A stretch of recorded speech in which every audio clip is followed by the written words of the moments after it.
আসসালামু আলাইকুম সুপ্রিয় দর্শক, ভিওডি বাংলার নিয়মিত আয়োজন নিউজ ন্যারেটিভে আপনাদের সবাইকে স্বাগত জানাচ্ছি। আমি মঞ্জুর মিলন। আপনারা জানেন যে সমসাময়িক নানা বিষয় নিয়ে আমাদের এই আয়োজন। আর আজকে আমাদের এই আয়োজনে যুক্ত হয়েছেন বাংলাদেশ লেবার পার্টির চেয়ারম্যান ডক্টর মোস্তাফিজুর রহমান ইরান। ইরান ভাই, আপনাকে ভিওডি বাংলা স্টুডিওতে স্বাগত জানাচ্ছি।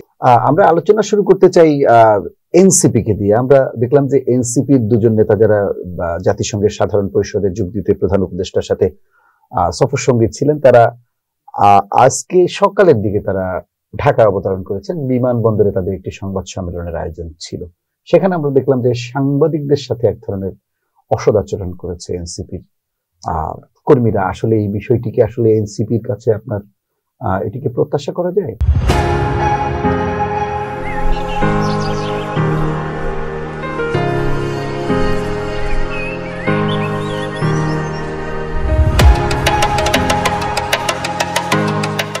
ধন্যবাদ।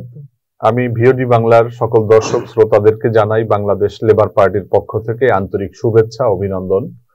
ভিওডি বাংলায় আমি এর আগে যে আসছি, তারপরে আমাদের লেবার পার্টিরও কিছু পরিবর্তন হয়েছে।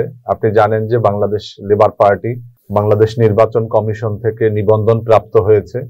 অনেক লড়াই, অনেক কাঠকড় ফুরিয়ে এবং দীর্ঘদিন যাবৎ আমরা এই জন্য শুভেচ্ছা জানাচ্ছি ভিওডি বাংলার পক্ষ থেকে। নিবন্ধন যুদ্ধে আমরা জয়ী হয়েছি। আমরা আনারস প্রতীক পেয়েছি। দেশের সবাইকে আনারসীয় শুভেচ্ছা এবং অভিনন্দন। এবং লেবার পার্টি আমরা আমাদের সাংগঠনিক কার্যক্রম আগের চেয়ে আরো অনেক জোরালোভাবে আমরা এগিয়ে যাচ্ছি। আপনি যেই বিষয়টি বলেছেন, আমিও লক্ষ্য করেছি যে বিমানবন্দরে এনসিপির নেতাদের সাথে তাদের বক্তব্যের জন্য তারা সংগ্রহের জন্য গিয়েছিল। সেখানে একটি অপ্রীতিকর ঘটনা ঘটেছে। আসলে এই সাংবাদিকদের সাথে কোনো একটা হট্টগোল, তাদের সাথে কোনো মনোমালিন্য, তাদের কর্তব্য কাজে কোনো প্রকার বিঘ্ন সৃষ্টি করা, এটা সবসময় আমরা নিন্দা জানাই। এটা যে সংগঠনই করুক। তো আমি দেখেছি যে এনসিপির পক্ষ থেকে একটি বক্তব্য দেওয়া হয়েছে, একটা নিন্দাও জানানো হয়েছে। তারা এই জন্য দুঃখ প্রকাশ করেছে যে এটার জন্য তারা দুঃখ প্রকাশ করে। আমি মনে করি যে এনসিপি যারা করেছেন তারা আমাদের বয়সে, আমার সন্তানের বয়সী। আপনি জানেন যে আমাদের যাদের সন্তান আছে তারাও কিন্তু বিশ্ববিদ্যালয়ে পড়ে, কারো বিশ্ববিদ্যালয় থেকে বের হয়ে গিয়েছে। তো তাদের বয়স খুবই কম। তাদের ভিতরে রাজনৈতিক বুদ্ধিমত্তা, তাদের ভিতরে চিন্তা, তাদের ভিতরে দূরদর্শিতা অনেক অভাব রয়েছে, যেগুলো আমরা বিগত এই 7-8 মাসের গঠন করা একটা দলের কাছে আমরা দেখেছি। তাদের উচিত ছিল যে আরো যারা পুরাতন যে রাজনৈতিক দলগুলো আছে তাদের সাথে আরো সহমর্মিতা, তাদের সাথে আরো সখ্যতা, তাদের কাছ থেকে বুদ্ধি পরামর্শ নিয়ে তারপর তারা করতে পারতো। আমার কাছে আশ্চর্য লেগেছে যখন এই দলটি বৈষম্য বিরোধী আন্দোলন থেকে তো এই দলের সরাসরি এসেছে একটি রাজনৈতিক দল। আমরা মনে করি যে এই দলটি যদি তারা রাজনীতিতে না এসে, যদি তারা তারা একটা প্রেসার ক্রিয়েট গ্রুপ এবং তাদের যে অর্জন, এই অর্জনটাকে যদি তারা ধরে যদি একটা সমাজ সংস্কারের জন্য, রাষ্ট্র মেরামতের জন্য তারা যদি কাজ করতেন, তাহলে তাদের যেই অবস্থানটা থাকতো সেটা কিন্তু বর্তমানে নেই। এটা আপনি বলবেন যে আমি একটা রাজনৈতিক দলের সাথে আছি, এজন্য আমি হয়তো তাদেরকে প্রতিপক্ষ মনে করে বলছি। বিষয়টা এমন নয়। এটা জনগণও কিন্তু এটা হারে হারে কিন্তু টের পাচ্ছে। আপনার মনে আছে যে 1975 সালের বিপ্লবের পরে কিন্তু ফ্রিডম পার্টিরও কিন্তু আমরা দেখেছিলাম উত্থান হয়েছিল। এক সময় কিন্তু ফ্রিডম পার্টি তারা কিন্তু ভারত বিরোধী এবং আওয়ামী বিরোধী রাজনীতির কিন্তু একবারে গোড়াপত্তন তারা করেছিল এবং তাদের সেই সংগঠন কিন্তু একটা পর্যায়ে এসে কিন্তু আজকে কিন্তু খুবই সাংগঠনিকভাবে খুবই ভঙ্গুর অবস্থায় আছে।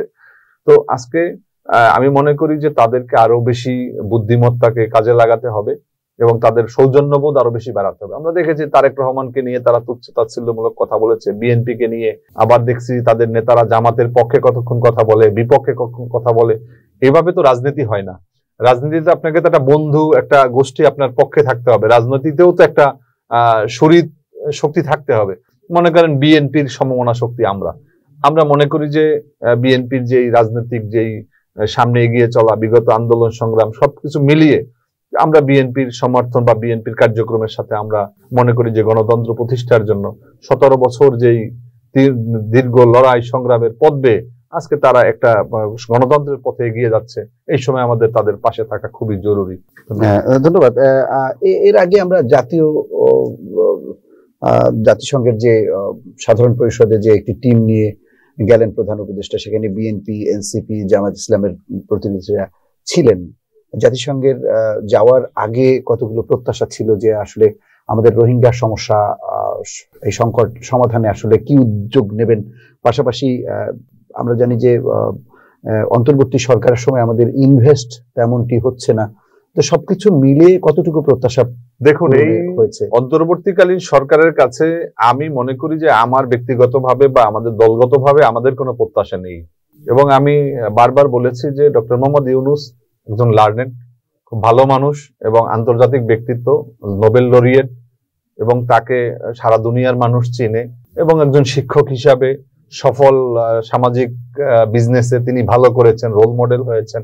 কিন্তু রাষ্ট্র পরিচালনার ক্ষেত্রে ডক্টর ইউনূসকে তো আমি 100-র ভিতরে আমি 0 দেব, কারণ তার ভিতরে তো রাষ্ট্র পরিচালনার কোনো অভিজ্ঞতা, কোনো একটা ইউনিয়ন পরিষদ থেকে শুরু করে কোনো উপজেলা বা কোথাও কোনো জনপ্রতিনিধি হিসাবে কোথাও কিন্তু তার কিন্তু অভিজ্ঞতা নেই। তারপর আমি তাকে ধন্যবাদ জানাই যে আমাদের ক্রান্তিকালে ডক্টর ইউনূস তিনি যে ভূমিকা রেখেছেন বা তিনি যে দায়িত্ব নিয়েছেন, এটা আমাদের অভিভাবকের জায়গাটা তিনি আসন করেছেন। তো এখন তার সাথে যেই গোষ্ঠী বা তাদের সাথে যেই উপদেষ্টা পরিষদ, তারাও তো একই অবস্থা।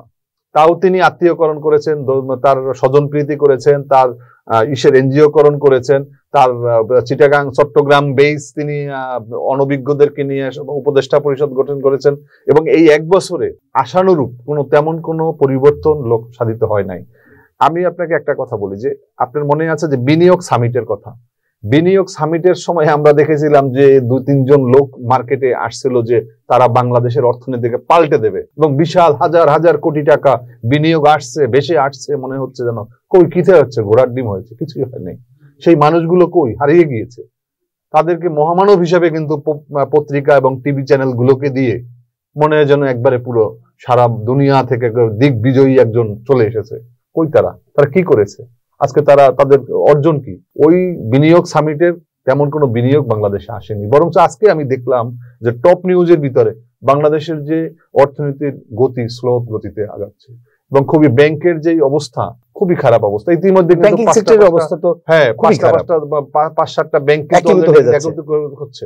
এখন এই যে তিনি যে জাতিসংঘের যে অধিবেশনে গিয়েছেন, তিনি সেখানে অনেককে অনেকভাবে তার উপর যেন কোনো হামলা না হয়, সেখানে কোনো বিক্ষোভ যেন না হয়, বিক্ষোভ হলে যেন তাকে যেন প্রোটেকশন দিতে পারে, এই জন্য তিনি সর্বদলীয় বলতে বিএনপি, জামাত এবং এনসিপি কে নিয়েছেন, যেন এই মির্জা ফখরুল, ডক্টর আব্দুল্লাহ মোহাম্মদ তাহের এবং এই আক্তাররা থাকলে তাদের যারা সমর্থক গোষ্ঠী তারা সেখানে উপস্থিত থাকবে, আওয়ামী লীগের লোকজন সেখানে কোনো হট্টগোল করতে পারবে না, কই পারছে ঠেকাতে।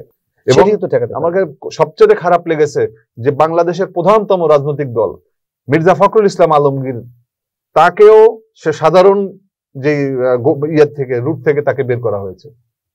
তাকে কিন্তু ভিআইপি মর্যাদা দেওয়া হয় নাই। তাদেরকে কেন রাষ্ট্রীয় মর্যাদা দিয়ে তাদেরকে নেওয়া হলো না? তাদেরকে শুধুমাত্র আমন্ত্রিত হিসাবে তার সাথে সফর সঙ্গী, আরে বিয়ে অনুষ্ঠানে বর যেমন যায় সাথে যেমন অনেকগুলো লোক নিয়ে যায়, সেই এক অবস্থা করেছে। এটা তো ঠিক করেনি ডক্টর ইউনূস। আমি মনে করি যে সে শুধুমাত্র নিজের নিরাপত্তার জন্য, নিজের প্রোটেকশনের জন্য এই রাজনীতিবিদদেরকে তিনি সাথে নিয়ে গিয়েছিলেন। তো আজকে আমরা চাই যে এই যে ডক্টর ইউনূসের যে জাতিসংঘের যে আবেদন, আমরা এর চেয়ে আমরা আশা করি যে তিনি আমাদেরকে একটা সুষ্ঠু গ্রহণযোগ্য একটা নির্বাচন দেখ। এটা যদি হয় তাহলে আমি মনে করি তার সকল অর্জন পূর্ণ হবে। তাহলে তিনি নিজেকে তার যে দায়িত্ব, কারণ হচ্ছে এই সরকারের দায়িত্বই হচ্ছে অন্তর্বর্তীকালীন সরকার। তারা অন্তর্বর্তী মানে আগে একটা সরকার ছিল, পরে একটা সরকার আসবে, মধ্যবর্তী সময়, এদের কিন্তু কোনো টাইম ফ্রেম নাই, কতদিন থাকবে তাও কিন্তু জাতির সামনে পরিষ্কার না। সংবিধানের সাথে কিন্তু তাদের কোনো ওইরকম কোনো বাধ্যবাধকতা বা তাদের 3 মাস বা 6 মাস এমন কিন্তু কোনো তাদের কিন্তু বাইন্ডিংস এখানে আমরা লক্ষ্য করছি না। এজন্য এই যে সামনে যে নির্বাচনের যেই রোডম্যাপ দেওয়া হয়েছে, আগামী যে 12 ফেব্রুয়ারি, সম্ভবত 12 ফেব্রুয়ারির কথা শুনতে পাচ্ছি, এই ফেব্রুয়ারিতে যে নির্বাচন, এই নির্বাচন যেন কোনোভাবে কোনো অপশক্তির কালো ছোঁয়ায়, কোনো ষড়যন্ত্রের মধ্য দিয়ে যেন এটা যেন পিছনে না যায়। আপনি একটা জিনিস লক্ষ্য করেছেন যে এই এনসিপির প্রতীক নিয়ে, আমি এই প্রশ্নে আসতাম, জি বলেন।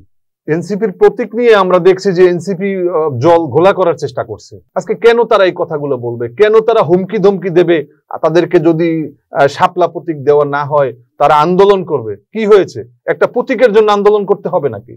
প্রতীক তো এখানে প্রেমিয়া 70টা প্রতীক এখনো রয়েছে। 115টা প্রতীকের ভিতরে আপনারা মনে করেন লেবার পার্টি আমাদের নাম্বার হচ্ছে 56, তার মানে আরো কতগুলো প্রতীক রয়ে গিয়েছে। সেই এত প্রায় 70-72টি প্রতীকের ভিতরে কি তারা একটা প্রতীক পছন্দ করতে পারে না? আমরা তো দেখেছিলাম যে তারা নিবন্ধন যখন আবেদন করেছে তখন তারা 3টা প্রতীকের পছন্দ তারা দিয়েছে। প্রথম ছিল শাপলা, তারপরে ছিল কলম, এরপরে ছিল মোবাইল ফোন। এখন তো মোবাইল ফোনও আছে আর কলমও আছে, এই দুইটাই তো তারা নিতে পারে, দুইটা থেকে যে কোনো একটা নিতে পারে। কিন্তু আজকে তাদের মিশন হচ্ছে ভিন্ন। তারা আজকে এই নির্বাচন কমিশনকে তারা প্রশ্নবিদ্ধ করার জন্য তারা এই সমস্ত কথা বলছে, একটা ধ্রুমজাল সৃষ্টির জন্য, মানুষের ভিতরে একটা বিভ্রান্তি সৃষ্টি করার জন্য তারা আজকে বলতেছে তাদেরকে লাগবেই, তাদেরকে শাপলা প্রতীক দিতেই হবে। তার মানে কি তারা শাপলা প্রতীক পেলে কি তারা ক্ষমতায় যাবে? এটা নাকি? তাহলে তো আমাদের মনে হচ্ছে যে তাহলে এখানে কোনো একটা গলদ আছে। বাস্তবতা হচ্ছে নির্বাচনের প্রতীক কোনো বিষয় না, তাদের কাছে জনগণের অবস্থান কতটুকু, জনগণ তাদেরকে কতটুকু গ্রহণ করবে। আমি আজকে একটা সত্য কথা বলি আপনাকে, আপনি দেখবেন বাংলাদেশে যখনই নির্বাচন আসে প্রতি 5 বছর পর পর, আপনি এটা কত সাল থেকে বলবেন? আপনি মনে করেন 2008 সালে যখন নির্বাচন হয় তখন কিন্তু আমাদের মনে আছে নতুন একটা রাজনৈতিক দল এসেছিল, কিংস পার্টি বলে। এরপরে ওই যে সময় এই কি বলে প্রগতিশীল গণতান্ত্রিক দল কুরাইশি সাহেবের আসছিল। এরপরে দেখেন 14 সালে বিএনপি ভেঙে যাচ্ছে, বিএনপি নেতারা সব মিলে একটা দল করতেছে, বিভিন্ন জায়গাতে ব্যানার লাগানো হয়েছিল যে লাল সবুজের পতাকা। কি হলো? বিএনপির একটা কর্মীও সেখানে যায় নাই। আমরা দেখলাম আবুল কালাম আজাদ নামক একজন ন্যাপের একজন নেতা, তিনি একটা দল বানালেন। শহীদ রাষ্ট্রপতি জিয়াউর রহমান যে জাতীয়তাবাদী ফ্রন্ট করেছিল, যে ফ্রন্টের নামে বাংলাদেশ জাতীয়তাবাদী ফ্রন্ট, নির্বাচনের পরে কিন্তু একটা আসন দিয়েছিল, এই দলটি কিন্তু হারিয়ে গিয়েছে। এখন এই দলের কোনো কর্মকাণ্ড কোথাও আপনি দেখবেন না। আপনি আসেন এরপরে 18 সালে আমরা দেখলাম আবার নতুন আর এক দল আসলো। কি আসলো? এই যে মনে করেন তৃণমূল বিএনপি নামে তারা একটা নিবন্ধন দিয়েছিল। এরপরে এই 24 সালের আগে দেখলাম এই যে বিএনএম নামক এক দল নিয়ে আসছে। এই দলগুলো নির্বাচনের আগে এই সমস্ত কিংস পার্টি টাইপের যে রাজনৈতিক দলগুলো আসে, এগুলো আবার নির্বাচন পরে বিলীন হয়ে যায়। আমি আশা করব যে জুলাই আন্দোলনের যে বন্ধুরা, তাদের যে অর্জন, এটাকে আমি স্যালুট জানাই। তারা যে জুলাইতে যে অবদান রেখেছে, গণহত্যা এবং তাদের যে আন্দোলনের যে ভূমিকা, এবং তারা একটা রাজনৈতিক দল করতে হবে, এটা প্রধান উপদেষ্টার মুখ থেকে বলছে যে তারা একটা রাজনৈতিক দল করতে চায়। এখানে আমার মনে হয় ডক্টর ইউনূস সাহেবের কোনো মদদ এখানে আছে। আজকে আমরা দেখেছি যে তারা যেখানে যায় সেনাবাহিনী প্রোটেকশন দেয়, পুলিশ প্রোটেকশন দেয়, বিডিআর প্রোটেকশন দেয়। কই আমরা কোথাও গেলে তো আমাদেরকে দেওয়া হয় না। আমরা তো বিভিন্ন, আমি গত পরশু দিনে আমি কাঠালিয়াতে একটা প্রোগ্রামে গিয়েছিলাম, সেখানে আমার প্রতিপক্ষ আমাদেরই রাজনৈতিক শক্তি, সেখানে গিয়ে 200-250 মতো সেই যুবলীগ ছাত্রলীগের মতো বর্তমানে আমাদের যে সমস্ত বন্ধু সংগঠন আছে, তারা গিয়ে দাঁড়িয়ে গিয়েছে আমাদের প্রোগ্রামকে বাধাগ্রস্ত করার চিন্তা করে। কই সেখানে তো কোনো পুলিশ ছিল না, সেখানে তো কোনো বিজিবি যায় নাই। তাহলে আমরা তো রাজনীতিতে সমতল হতে হবে, আমরা তো সমান একটা প্ল্যাটফর্ম চাচ্ছি নির্বাচন কমিশনের কাছে। আমি আশা করব যে এই যে 70টির মতো নির্বাচনের প্রতীক আছে, সেখান থেকে একটা নিয়ে আগামী নির্বাচনে আসেন।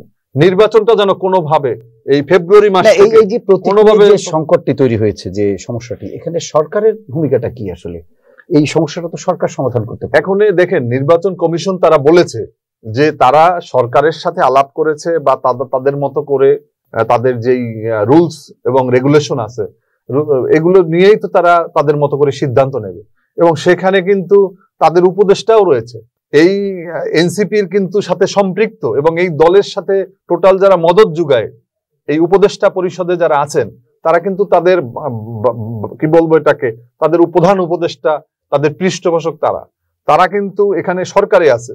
সরকার থেকে সিদ্ধান্ত নেওয়া হয়েছে, আইন মন্ত্রণালয় সিদ্ধান্ত নিয়েছে যে এই শাপলা প্রতীক দেওয়া যাবে না। নির্বাচন কমিশন সিদ্ধান্ত নিয়েছে যে শাপলা প্রতীক দেওয়া যাবে না। তাহলে কার সাথে ফাইটটা দিচ্ছে এনসিপি? তারা মূলত সময়টাকে কিলিং করার জন্য, সময়টাকে দীর্ঘায়িত করার জন্য, নির্বাচনটাকে কিভাবে আরো দীর্ঘায়িত করা যায়, নির্বাচনটা যেন বাধাগ্রস্ত হয়, আমি মনে করি এই জন্যই তারা এইগুলা শুরু করেছে। তা সবকিছু মিলিয়ে যখন এই অবস্থা, আগামী নির্বাচনকে সামনে রেখে এই যে সমমনা দল, আমরা যাই বলি না কেন সবাই তো সমমনা দল। আপনি এনসিপি বলেন, এনসিপিও সরকারের বিরুদ্ধে বিগত ফ্যাসিস্টের বিরুদ্ধে আন্দোলন সংগ্রাম করেছে, জীবন দিয়েছে। এনসিপি বৈষম্য বিরোধী ছাত্র আন্দোলনের যারা নেতা ছিলেন, তারা অনেকে, অসংখ্য নেতাকর্মী তারা জীবন দিয়েছেন, এবং তাদের ডাকে সাড়া দিয়ে দেশের আপামর জনসাধারণ সেই আন্দোলনে নেমে এসেছে, তারাও জীবন দিয়েছে। সুতরাং বিএনপি, জামাত, সব দলেরই অনেক অসংখ্য মানুষ শহীদ হয়েছে, আপনারা ত্যাগ স্বীকার করেছেন। তো সেই জায়গায় আপনার একটা নির্বাচন সামনে, অনেক প্রতীক্ষিত একটা নির্বাচন, অনেক প্রত্যাশার একটা নির্বাচন, অনেক কি বলবো 17 বছর মানুষ যেখানে ভোট দিতে পারেনি, সেরকম একটা নির্বাচন করবে, মতবিরোধ থাকবে, সেই মতবিরোধ ভুলে আবার সবাই একটা প্ল্যাটফর্মে আসবে নির্বাচনের স্বার্থে। আমরা আদৌ কি সেরকম কোনো পরিস্থিতি দেখছি? আসলে আমাদের এখন আমরা যারা 5 তারিখের আগে ফ্যাসিবাদ বিরোধী আন্দোলনে দীর্ঘ 17 বছর আমরা কাজ করেছি, আমাদের আসলে বলতে গেলে তো এটা সম্ভব না, সবাইকে নিয়ে ঐক্য ধরে রাখাও তো সম্ভব না। এখন মনে করেন আমরা লেবার পার্টি বিএনপির সাথে আছি, এখন যদি লেবার পার্টি সিদ্ধান্ত নেয় যে আমরা বিএনপির সাথে থাকবো না, আমরা আলাদাভাবে রাজনীতি করব, আমরা আমাদের আলাদা পথ চলবো, যেটা জামাত ইসলামী করেছে, তাহলে তো বিএনপিটাকে বাধা দিতে পারে না। তো ঠিক একইভাবে জামাত ইসলামী তারা তাদের মতো করে তারা একটা নির্বাচনে একটা শক্তি হিসাবে আবির্ভূত হওয়ার জন্য তারা কাজ করে যাচ্ছে। আমি মনে করি ঠিক আছে, আগামী নির্বাচনে কারো না কারো তো নির্বাচন করতে হবে। আমরা তো একদলীয় সরকার দেখতে চাই না। আওয়ামী লীগ যেখানে কার্যক্রম নিষিদ্ধ হয়েছে, শুনছি আওয়ামী লীগ নির্বাচনে অংশগ্রহণ করতে পারবে না। আবার প্রধান উপদেষ্টার যে বক্তব্যটা, এটা কিন্তু আমাদেরকে ভাবিয়ে তুলছে, যে তিনি বলছেন যে আওয়ামী লীগের কার্যক্রম স্থগিত সচল হতে পারে। এটা কিন্তু বাংলাদেশের রাজনীতির জন্য অশান্তি সংকেত। এজন্য আমি ফ্যাসিবাদ বিরোধী যেই শক্তি আমরা ছিলাম এবং এখনো যারা আছি, আমাদের ভিতরে যেন এমন কোন শব্দ চয়ন, এমন কোন কথা যেন আমরা না বলি, যেন এমন কোন পরিস্থিতিতে যেন আমাদের ভিতরে যেন আবার ঐক্য করতে জানি সমস্যার সৃষ্টি না হয়। কারণ আমাদের সবার মনে রাখতে হবে, আমাদের শত্রু কিন্তু আমরা কেউ নই। আমাদের প্রধান রাজনৈতিক শত্রু হচ্ছেন আওয়ামী লীগ এবং তার সাথে যারা আছে, আওয়ামী রেজিমের যারা আছে। আজকে বাংলাদেশের এই 12 তারিখের নির্বাচনের মধ্য দিয়ে যদি একটা গণতান্ত্রিক, একটা জনগণের সরকার প্রতিষ্ঠিত হয়, তাহলে আমাদের যে আইন শৃঙ্খলার যে চরম অবনতি এবং আজকে যেই মানুষের ভিতরে হতাশা, মানুষের ভিতরে যেই অনিশ্চয়তা, এই নির্বাচনকে নিয়ে যে শঙ্কা, গণতন্ত্রের পথে যে আমরা এখনো পিচ্ছিল জায়গাতে আমরা অবস্থান করেছি, সেখান থেকে আমরা উত্তরণ করতে পারবো। অনেকে এই পিআর নিয়ে কথা বলে, আমি পিআর নিয়ে শুধু একটা কথা বলবো যে পিআর এটা বাংলাদেশের জন্য প্রযোজ্য না। এই কারণে যে বাংলাদেশের আমাদের সংবিধানে স্পষ্ট উল্লেখ আছে যে প্রত্যক্ষভাবে ভোট দিতে হবে, প্রার্থীকে ভোট দিতে হবে, এবং এই যে প্রার্থীকে আপনি আপনার জনপ্রতিনিধিকে আপনি নির্বাচিত করবেন, এটা তো পিআর এ সম্ভব না। পিআর এ তো আপনি কোনো প্রার্থীকে ভোট দিতে পারবেন না, আপনি ভোট দিতে পারবেন দলকে বা মার্কাকে। এখন মনে করেন আমি লেবার পার্টি, আমরা একটা তালিকা দিলাম, সেখান থেকে আমি মনে করেন টাকার বিনিময়ে কিছু শিল্পপতিদের নাম আমি দিয়ে দিলাম, তাহলে তো আমার দলের যারা ত্যাগী তারা কিন্তু স্থান পাবে না সেখানে। কিন্তু আমি দলের প্রধান হিসেবে একজন ভোটার মূল্যায়নটা করবেন কাকে? আসলে এই যে মূল্যায়নটা তো একজন মানুষকে করবেন, যে আমার এলাকার মানুষের পাশে থাকবে কিংবা আমাদের এলাকার। এই জন্যই বলছি যে আমরা এটা আমাদের দেশে এখনো মনে করেন এখনো মানুষ, গ্রামের মানুষ তারা কিন্তু ওইভাবে তারা কিন্তু শিক্ষিত হয়নি এখন পর্যন্ত। সেই একবারে মোফাজ্জলের মানুষগুলোকে তাদেরকে ভোটের সাথে সম্পৃক্ত করার জন্য, যে উৎসাহ সৃষ্টি করার জন্য যে প্রার্থীদের যে ভূমিকা, আপনি দেখবেন যে একটা রাজনৈতিক দলের একাধিক গ্রুপ থাকে, তারা কিন্তু বিভিন্ন ভাবে দেখা গেছে কেউ কোনো ভোটার কিন্তু ভোটের বাইরে থাকে না। তো এটা যদি এই যে এরকম পিআর এর পদ্ধতিতে কখনো যদি হয়, সেক্ষেত্রে আমি মনে করি যে টোটাল ভোট কাস্টিং এ অনেক কমে আসবে। এরপরে আওয়ামী লীগ মনে করেন আজকে যদি নির্বাচনে না যায়, সেক্ষেত্রে যদি তারা যদি কোনো কারণে আমরা যেরকম 17 বছরে ভোট কেন্দ্রে যাইনি, তারা যদি এরকম ভোট কেন্দ্রে যাওয়া বন্ধ করে, তাহলে আপনি কিভাবে এটাকে কি করবেন? তাহলে আমি মনে করি যে এতে বিভিন্ন কারণে, আমি সব কথা বলবো না, যে বিভিন্ন কারণে আমাদের আগামীতে অন্তত আমি যে সমস্ত রাজনৈতিক দলগুলো পিআর নিয়ে আন্দোলন করছে তাদের উদ্দেশ্যে একটা কথা আমার বলা, যে আসেন আমরা এই নির্বাচনটা, আর মাত্র কিছুদিন বাকি আছে, এই নির্বাচনটা আমরা করি। তারপরে পার্লামেন্টে যে দল যাবে সেই দল সিদ্ধান্ত নিবে যে পরবর্তী নির্বাচন আমরা পিআর এ করবো না পিআর ছাড়া। জনগণের ম্যান্ডেট নিয়ে আপনারা করেন। ধন্যবাদ। আমরা একটু ভিন্ন আলোচনায় আসতে যাচ্ছি। আমরা দেখলাম আজকে সনাতন ধর্মাবলম্বীদের সবচেয়ে বড় ধর্মীয় উৎসব বাংলাদেশে শারদীয় দুর্গোৎসবে তারা আজকে দেবী বিসর্জন দিয়েছে। তো আমরা দেখলাম কোন ধরনের একটা আশঙ্কা থাকেই পুজো আসলেই, সব আশঙ্কা মারিয়ে আসলে আমরা দেখলাম যে সরকার, এনসিপি বা বিএনপি বা অন্যান্য রাজনৈতিক দল, লেবার পার্টি সহ সব রাজনৈতিক দল একটা সবাই আসলে এই একটা নিরাপত্তা যাতে করে বিঘ্নিত না হয় সেই সচেষ্ট ছিল সবাই। এটা তো সরকারের এক ধরনের সফলতা। ধন্যবাদ। আমি আসলে আমি ধন্যবাদ জানাই অন্তর্বর্তীকালীন সরকারের, বিশেষ করে আমাদের স্বরাষ্ট্র উপদেষ্টার অনেক ব্যর্থতা রয়েছে, অনেক ধরনের প্রশ্নবিদ্ধ বিষয় ওনার উপরে রয়েছে। তবে এবারের পুজোতে যে তিনি যে সাফল্য দেখিয়েছেন এটার কৃতিত্ব এবং এটার জন্য তাকে ধন্যবাদ না দিলে নিজেই অকৃতজ্ঞ হিসাবে প্রমাণিত হব। এর জন্য তাকে ধন্যবাদ জানাই, অন্তর্বর্তীকালীন সরকারকেও ধন্যবাদ জানাই। তারা তাদের নিরাপত্তার বলয়টা এত বেষ্টনী। আমি নিজে আমার যে নির্বাচনী এলাকা, আমি সেখানে আমি জালকাঠিতে গিয়েছি, আমি পিরোজপুরের বিভিন্ন এলাকাতে গিয়েছি, অসংখ্য মন্দিরে গিয়েছি। আমি কালকে পর্যন্ত রাত 10টা পর্যন্ত বিভিন্ন মন্দিরে সকাল থেকে, কোথাও দুপুরের সময় দেখা গেছে যে ভর দুপুরে সেই সময় প্রোগ্রাম করেছি, কারণ সবগুলোকে আমার কভার করার জন্য।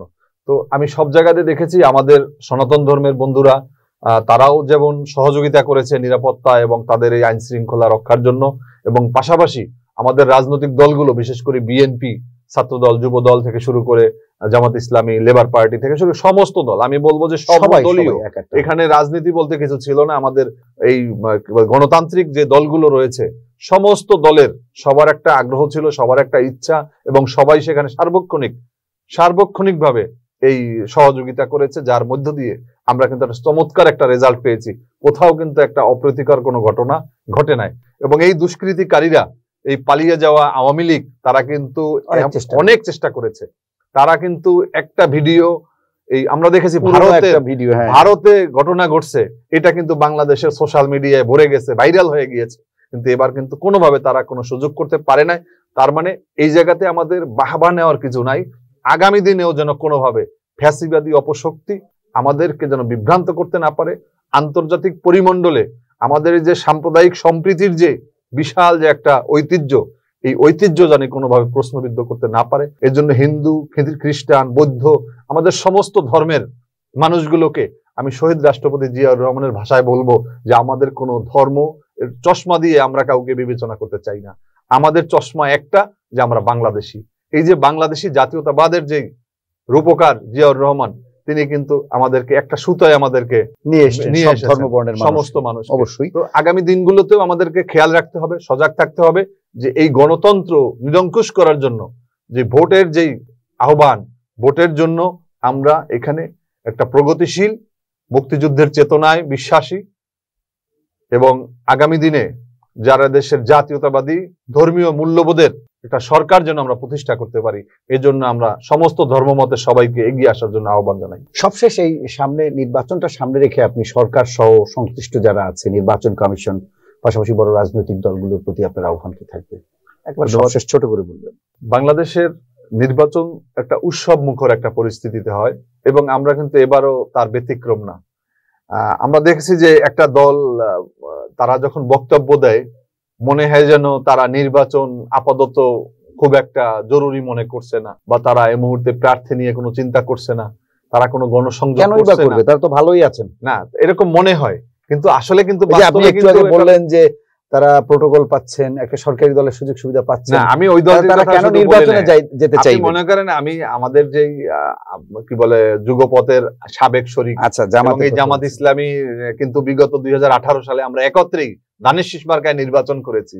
আপনি জানেন যে জামাত ইসলামী আমির থেকে শুরু করে সবাই ধানের শীষ মার্কায় নির্বাচন করেছি। তো আজকে তারা যেভাবে বক্তব্য দেয়, এতে মনে হয় যেন নির্বাচন কবে হবে এটা অজানা একটা গন্তব্যের কথা তাদের মুখ থেকে বোঝা যায়। কিন্তু আসলে কিন্তু তা না। তারা কিন্তু তাদের কাজ আমাদেরকে ব্যস্ত রেখে তারা কিন্তু তাদের কাজ করে যাচ্ছে। আমি মনে করি বিএনপি কে দ্রুত যাদেরকে প্রার্থী করবে, যারা সম্ভাবনাময় এবং যাদেরকে প্রার্থী করা যাচ্ছে, এটাকে চূড়ান্ত করা দরকার। বিএনপি কে এই মুহূর্তে কয়েকটা টিম তৈরি করে তারপরে উচিত নির্দিষ্ট বিভাগওয়ারি হোক, যেভাবে হোক, সেখানে সকল মনোনয়ন প্রত্যাশীদেরকে ডেকে তারপরে কিভাবে ঐক্যবদ্ধভাবে মতভেদ ভুলে, সমস্ত মতভেদ ভুলে আগামী নির্বাচন শুধু এমপি হওয়ার জন্য নির্বাচন নয়, আগামী নির্বাচন হচ্ছে সেই রক্তের গঙ্গা থেকে রক্ষা নির্বাচন।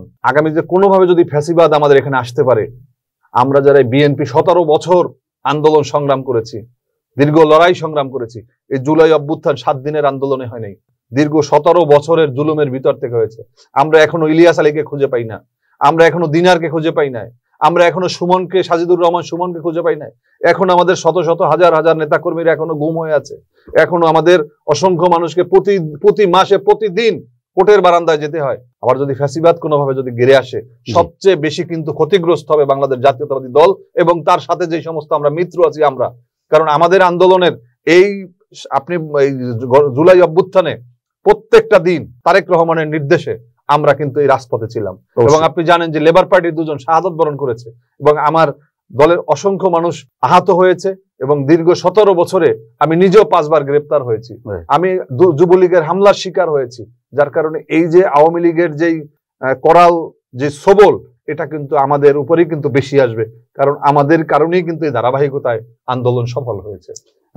ডক্টর মুস্তাফিজুর রহমান ইরান, আপনাকে অসংখ্য ধন্যবাদ। আপনি আপনার মূল্যবান সময় ব্যয় করে আমাদের স্টুডিওতে এসে আমাদেরকে সময় দিয়েছেন। আপনাকেও ধন্যবাদ এবং ভিওডি বাংলার সকল দর্শক, শ্রোতা এবং কলাকুশলী সবাইকে ধন্যবাদ। সুপ্রিয় দর্শক, ডক্টর মুস্তাফিজুর রহমান ইরান বলছিলেন যে এই নির্বাচনটি আসলে আমাদের যে রক্তগঙ্গা বয়ে গিয়েছিল সেটি থেকে উঠে আসার নির্বাচন। আমরা মনে করছি যে শুধু সেটিই নয়, আমরা মনে করি যে একটি ফ্যাসিস্ট ব্যবস্থা বা একটা পচে গলে যাওয়া একটা সমাজ থেকে আমাদের একটি মানবিক সমাজের দিকে উত্তরণের নির্বাচন এটি। সুতরাং সেই প্রত্যাশা রেখে আমাদের আলোচনা আজকের মতো আমরা এখানে শেষ করছি। সবাই ভালো থাকুন, সুস্থ থাকুন, নিরাপদে থাকুন। ধন্যবাদ।